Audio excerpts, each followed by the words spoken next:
Good morning, student.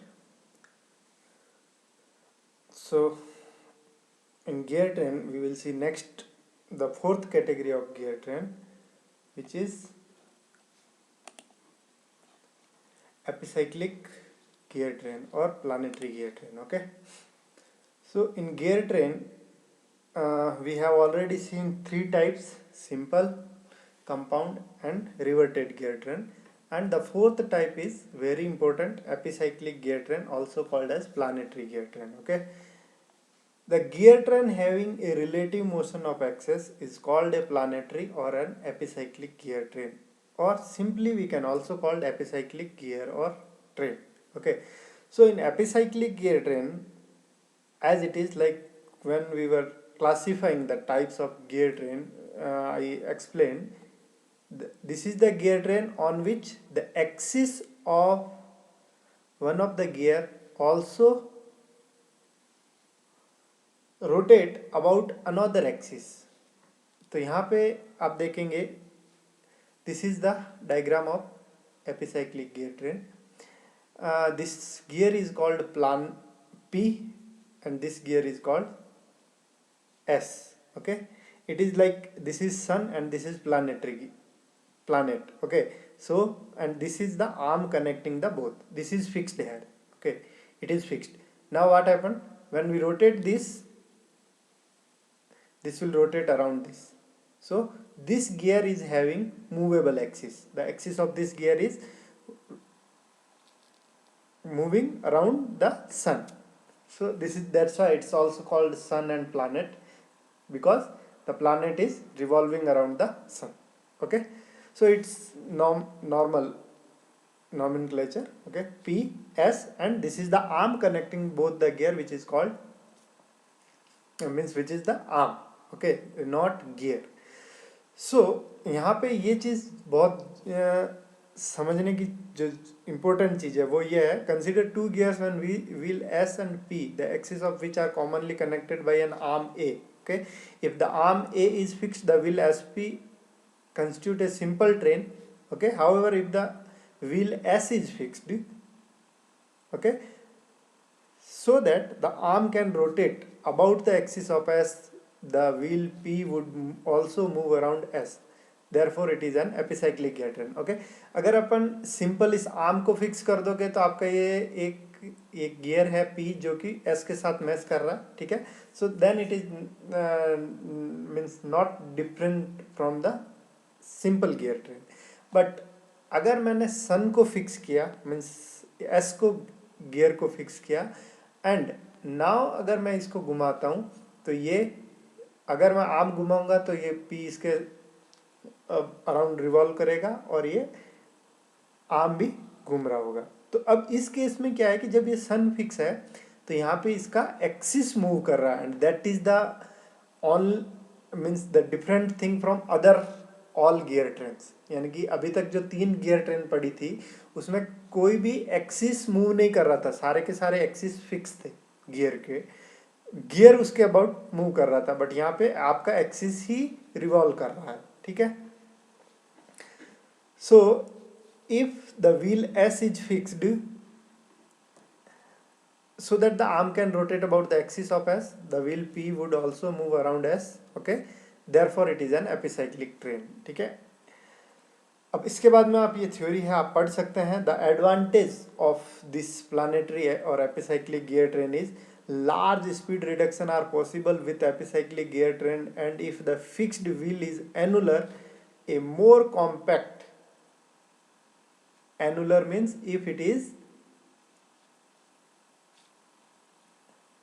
means the meshing is internal gearing, like internal gearing. Okay, more compact unit could be obtained. It is important application of the important application of epicyclic gears are in transmission, compounding devices and so on.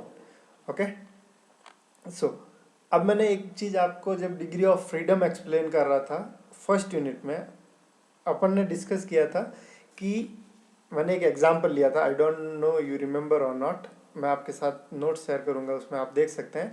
तो epicyclic gear train का degree of freedom 2 होता है. ठीक है, epicyclic gear train have 2 degree of freedom.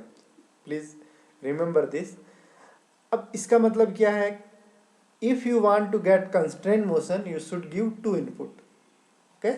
So unconstrained chain which have more than 1 degree of freedom, means for example if it has 2 degree of freedom, then to get obtain means to obtain control motion which is writing or constrained motion, what we have to do, we have to give 2 input।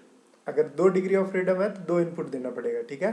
That's why the other definition of degree of freedom is the number of input required to get a constraint motion, okay। So in figure, 2 input to the wheel C and the arm A result in a definite motion of the wheel F। अब ये 11.6 he is mentioning some other diagram I think so, यहाँ इसकी बात कर रहा है, ठीक है। यहाँ पे ये किसी और मतलब इस डायग्राम को रेफर कर रहा है, but you can also refer this. यहाँ पे अगर जैसे कि डिग्री ऑफ फ्रीडम अगर आप इसका निकालोगे तो आप कैलकुलेट कर सकते हो। 1 एक आपका फिक्स्ड लिंक होगा, ठीक है, then fixed link 1, S2 P3 and link 4, okay. Number of pair count करोगे तो यहाँ पे जो इन दोनों के बीच है वो हायर पेयर होगा, यहाँ पे टर्निंग पेयर, यहाँ पे भी टर्निंग पेयर तो लोअर पेयर होगा, ठीक है। और यहाँ पे 2 टर्निंग पेयर होंगे क्योंकि यहाँ पे एक फिक्स्ड लिंक, आर्म और गियर 3 फिक्स है, ठीक, मतलब 3 लिंक है, तो यहाँ पे 2 number of mean there will be 2 number of lower pair, okay. तो आप इसका अगर डिग्री ऑफ फ्रीडम निकालोगे तो आपके पास 2 डिग्री ऑफ फ्रीडम आएगा, ठीक है। अगर आप डिग्री ऑफ फ्रीडम निकाल 2 आता है, इसका मतलब कि आपको 2 इनपुट देना है, ठीक है, तो वो अपन देखेंगे। तो इतना समझने के बाद में now I will come to analysis of epicyclic gear train. In gear train chapter जो न्यूमेरिकल प्रॉब्लम आएगा वो maximum means 99% epicyclic gear train पे आता है, ठीक है। It will not from the other 3। So epicyclic gear train की problem 2 method से सॉल्व होती है। Number 1 is tabular method and number 2 is relative velocity method, also called as relative velocity method, and the first one is tabular method, okay। The most important is again among this tabular method, ठीक है। बहुत कम जरूरत होती है कि अपन इससे solve करेंगे, बाकी आप सॉल्व करेंगे टेबुलर मेथड से, ठीक है। तो यहाँ पे जो the epicyclic gear train usually have complex motion, therefore comparatively simple method are used to analyze them, which don't require accurate visualization of the motion। So referring the figure 11.5 means that only SPA, okay, this figure। अब इस figure को refer करेंगे तो आपका क्या है, ये table कैसे बन रहा है वो आपको यहाँ पे एक्सप्लेन किया हुआ है, ठीक है। मैं आपको सिंपल मेथड में एक्सप्लेन करूंगा, ठीक है, कि आपको एक टेबल कैसे बनानी है। देखो सबसे पहले जो आपका फर्स्ट स्टेप होगा टेबल में, पहले तो आपको ये एक टेबल बनानी है। यहाँ पे आप मोशन एक्सप्लेन करेंगे, ठीक है, एक्शन क्या ले रहे हैं वो एक्सप्लेन करेंगे। यहाँ पे ये आपका nothing but serial number type है, ठीक है। यहाँ पे आप what will be the action जो आप डिफाइन करोगे, ठीक है। यहाँ पे relative velocity of arm, then relative velocity of, सबसे पहले कॉलम में sorry not relative velocity, revolutions, okay, मतलब स्पीड, ठीक है। तो आरपीएम ऑफ ए, आरपीएम मतलब speed of arm, speed of S और स्पीड ऑफ पी, ठीक है। अब इस पे अपन प्रॉब्लम देखेंगे, पहले इससे मेथड समझ लेते हैं उस डायग्राम को रेफर करते हुए। मैं बार बार वहाँ पे बैक नहीं जा रहा हूँ, मुझे डायग्राम याद है, ठीक है। आप जब देखेंगे वीडियो तो पहले वो डायग्राम अपने नोटबुक में बना लेंगे, फिर ये टेबुलर मेथड को मैं जो एक्सप्लेन कर रहा हूँ उसको समझना है, ठीक है। तो टेबुलर मेथड से प्रॉब्लम सॉल्व करने के लिए एपिसाइक्लिक गियर ट्रेन का सबसे पहले आपको आर्म को फिक्स करना पड़ेगा। व्हाई इट इज, आर्म को फिक्स क्यों करना है, क्योंकि आर्म आपका गियर नहीं है, ठीक है। अगर आप आर्म को फिक्स नहीं करते हो तो आप गियर के रिलेशंस जो है वो यूज नहीं कर सकते, क्योंकि आर्म पे कोई टीथ नहीं है, ठीक है। Arm is not a gear. Arm एक लिंक है जो कि आपके सन एंड प्लैनेट यानी कि एस एंड पी गियर को कनेक्ट कर रहा है दोनों को, ठीक है। सो सबसे पहला जो एक्शन आपको लेना है, आर्म को फिक्स कर दो। When you fix arm the revolution मतलब speed of N A will be 0, ठीक है। और अब जो नेक्स्ट आर्म इज फिक्स्ड, यहाँ पे एग्जैक्टली आप ऐसे लिखोगे arm is fixed and S is rotating means S is revolving with +1 revolution, ठीक है। ये +1 वाला स्टेप आप अवॉइड भी कर सकते हो, ठीक है, बट ये यहाँ पे एक्सप्लेन किया हुआ है एग्जैक्टली, मैं आपको यहीं से बताऊंगा, ठीक है। तो +1 यानी कि for example S is revolving with x RPM, okay. Revolution means nothing but revolution पर मिनट, स्पीड में स्पीड ही अपने को पता करनी होती है, ठीक है। तो आपको आपका जो पहला स्टेप है कि +1 RPM से सन आपका घूम रहा है, दिस यू आर एज्यूमिंग। देखो अगर प्रॉब्लम में हो सकता है कि आपको ये बोलेगा कि सन फिक्स है, ठीक है, वो आप उस पर बाद में कंसंट्रेट करोगे। Right now you have to construct this table, और इस टेबल को बनाने के लिए आपको हमेशा आर्म को फिक्स करना है। और ये अब यहाँ पे ऐसा जरूरी नहीं है कि आप हमेशा सन को लेके चलो, मतलब एस को लेके चलोगे, you can also start from P, ठीक है। उस केस में आपका ये जो सेकंड कॉलम है आप पी लिखोगे और फिर आप इसका एस लिखोगे, ठीक है। अब क्योंकि ये यहाँ पे एस को एज्यूम कर रहा है, एक्स का रिवोल्यूशन एज्यूम कर रहा है, इसलिए यहाँ इसका सेकंड कॉलम एस है। First column is always fix, first column में आपको हमेशा आर्म की स्पीड लिखनी है, ठीक है। और आपका पहला स्टेप होना चाहिए आर्म को फिक्स करना ही करना है। आर्म आप इसलिए फिक्स करते हो क्योंकि आर्म गियर नहीं है, ठीक है। तो यहाँ पे arm is fixed S is revolving with +1 revolution. So इसका रिवॉल्यूशन क्या हो गया, मतलब ए आर्म इज 0 क्योंकि फिक्स कर दिया है। एस का स्पीड क्या हो गया 1 RPM, मैंने एज्यूम किया है। अब ये +1 मतलब कि आप डायरेक्शन आप एक एज्यूम करोगे, ठीक है। फॉर एग्जाम्पल अगर आप क्लॉकवाइज को पॉजिटिव बोलते हो तो आपका अभी क्लॉकवाइज पॉजिटिव है, यानी कि अगर आपका P नेगेटिव आता है इसका मतलब P आपका एंटी क्लॉकवाइज घूम रहा होगा, ठीक है।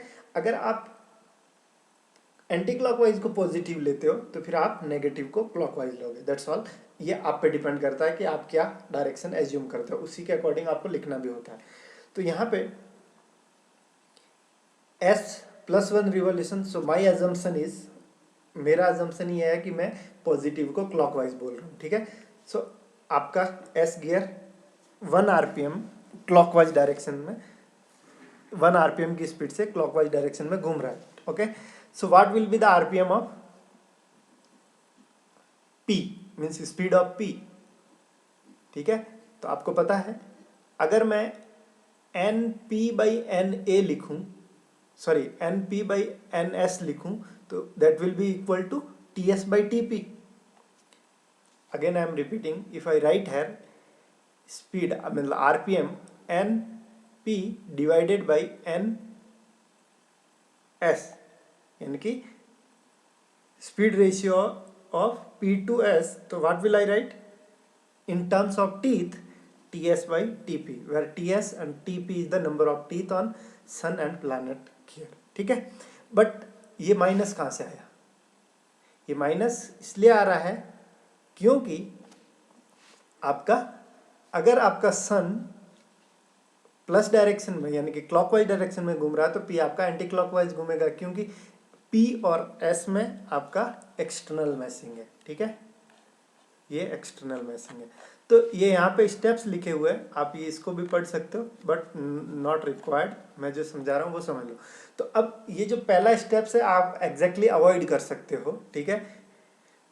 मैं हमेशा सेकंड से स्टार्ट करता हूँ। So my first step will be this, arm is fixed and S is revolving with +x RPM in clockwise direction, that's why I am assuming my +x revolution. So this is 0, this will be plus and it will be -TS/TP into x। अब यहाँ पे क्या था, मैंने NP/NS लिखा था लेकिन NS is 1, so ये -TS/TP आ गया। ये माइनस साइन इसलिए आ रहा है क्योंकि वैसे तो क्या होता है NP/NS is equal to TS/TP, ठीक है, ये अपन पढ़ चुके हैं। Velocity ratio is indirectly proportional to number of teeth ratio, ठीक है। बट यहाँ पे क्योंकि N S is equal to 1, so यहाँ पे मैंने 1 का मल्टीप्लाई कर दिया, लेकिन यहाँ पे मैं इसको एक्स आरपीएम मान रहा हूँ तो यहाँ पे एक्स से मल्टीप्लाई हो जाएगा, ठीक है।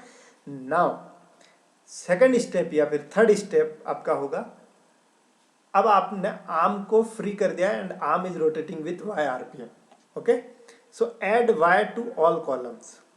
तो आप यहाँ पे क्या करेंगे, एग्जैक्टली ये क्या कर रहा है कि एक्स आरपीएम लिखा है, मैं आपको एक नोट्स भेजूंगा, उसमें मैं क्या करता हूँ, इसमें इस रो में सब में y ऐड करता हूँ, यानी कि here I will right y and y, ठीक है। फिर आप इसका समेशन करोगे, तो यानी कि 0 plus Y y plus X, okay, and y plus this, so y minus T S by T P into x.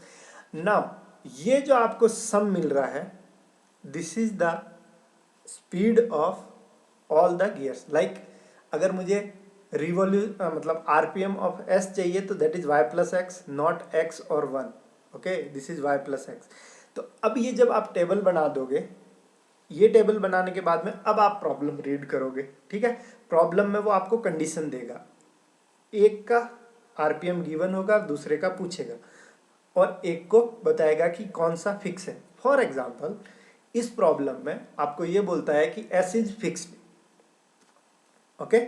अगर वो बोल देता है S is fixed, so Y plus X is equal to 0, put Y plus X equal to 0, तो वो आपको problem में देगा कि आपका सन गियर फिक्स है और जो आर्म है वो आपका 100 आरपीएम से क्लॉकवाइज डायरेक्शन में घूम रहा है। You have to find out the revolution of P, ठीक है। मतलब आपको पी गियर की स्पीड फाइंड आउट करनी है, सन गियर आपका फिक्स है और आर्म आपकी 100 आरपीएम से क्लॉकवाइज डायरेक्शन में रोटेट हो रही है, ठीक है।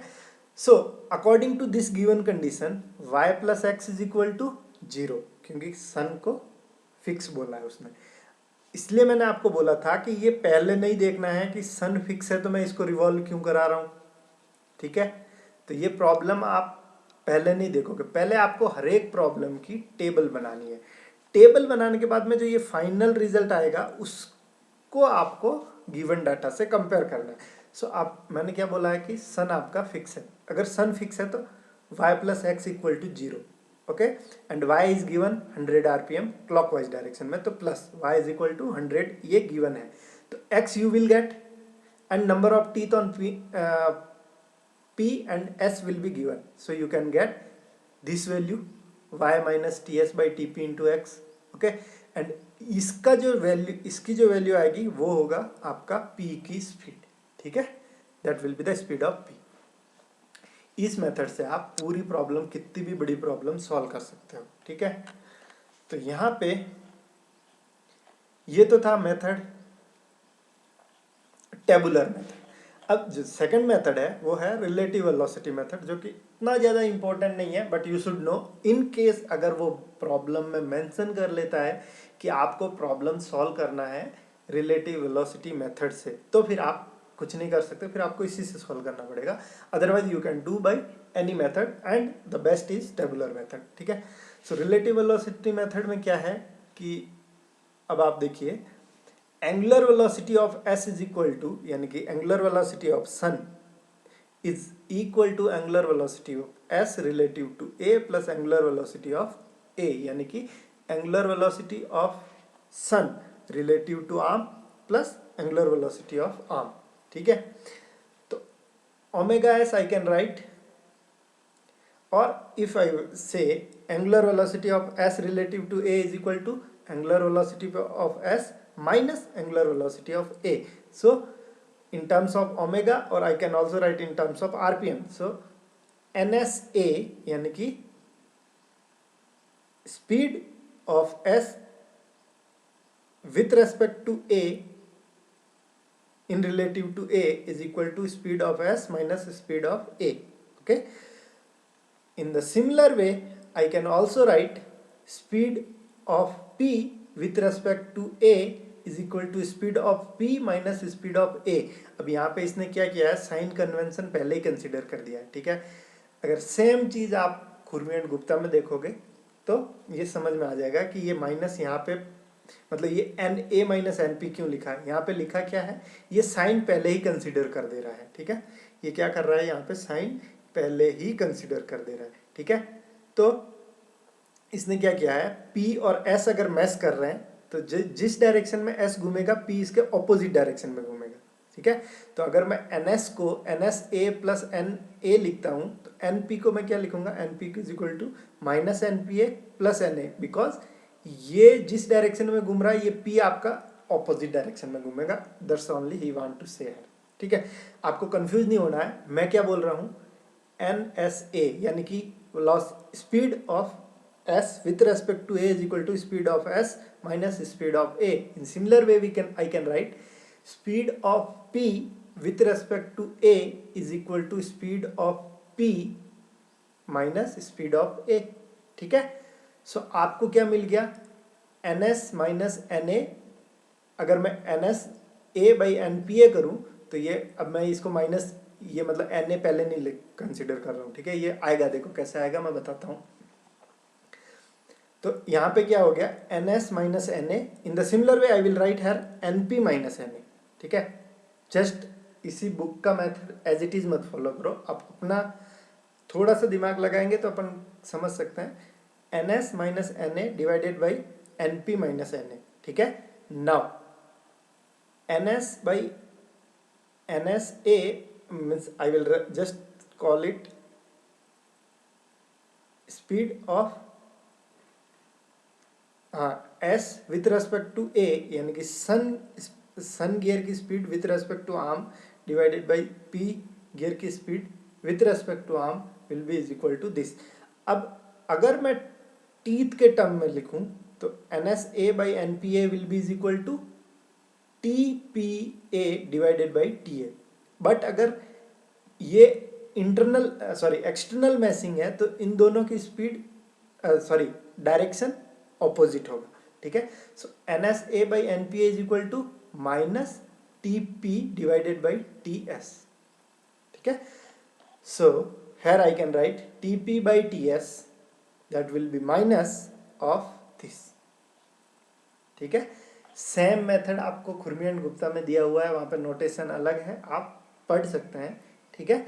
तो इसने कैसे ये माइनस लाया है, अगर मैं यहाँ पे लिखता हूँ तो वो मैं विथ साइन लिखूंगा, ठीक है। तो विथ साइन मैं क्या करूँगा यहाँ पे, that will be is equal to minus T P divided by, अब इसने क्या किया है माइनस, मैं इसलिए यहाँ पे नहीं लिखेंगे क्योंकि इसने माइनस पहले ही कंसिडर कर दिया है, ठीक है। तो ये माइनस पहले कंसिडर कर दिया इसलिए यहाँ पे N P minus N A किया और ये माइनस ले आया, ठीक है। तो मैं क्या कह रहा था आपको कि N S minus N A लिखो divided by N P minus N A लिखो, ठीक है। अब N S by N P is equal to क्या लिखेंगे, minus T P by T S, ठीक है। तो minus T P by T S की जगह मैं सीधा क्या कर सकता हूँ, माइनस इधर ले जाऊंगा तो ये N S by N A divided by N P by N A कर दूंगा, ठीक है। तो ये है रिलेटिव वेलोसिटी मेथड। इसमें क्या होगा, आपको T P T S given होगा और ये जो तीन स्पीड है उनमें से कोई एक मतलब two will be known and third will be asked, ठीक है। तो प्रॉब्लम सॉल्व करते हैं यहाँ पे जैसे ये, ठीक है।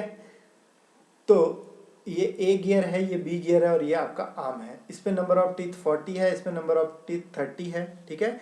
अब यहाँ पे अगर आप प्रॉब्लम देखोगे तो an epicyclic gear train consist of an arm and two gears A and B having 30 and 40 teeth respectively. The arm rotates about the center of the gear A and at a speed of 80 rpm counterclockwise, ठीक है। Determine the speed of the gear B if the gear A is fixed, ठीक है। Second condition है the gear A revolves at 240 rpm clockwise instead of being fixed, ठीक है। तो अब यहाँ पे ये सब कुछ नहीं करना है, सबसे पहले आपको क्या करना है, टेबल बनाना है, ठीक है।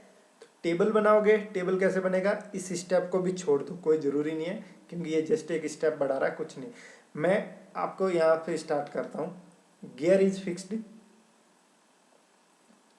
Gear arm A is fixed, okay, and sun is revolving with S is revolving with plus X RPM. अब यहाँ पे ये बेवकूफ़ी कर रहा है, एस नहीं यूज़ करना है, इसको बी यूज़ करना है, ठीक है। So B is revolving with plus X RPM. So यहाँ पे सन किसको बोल रहा है, ए को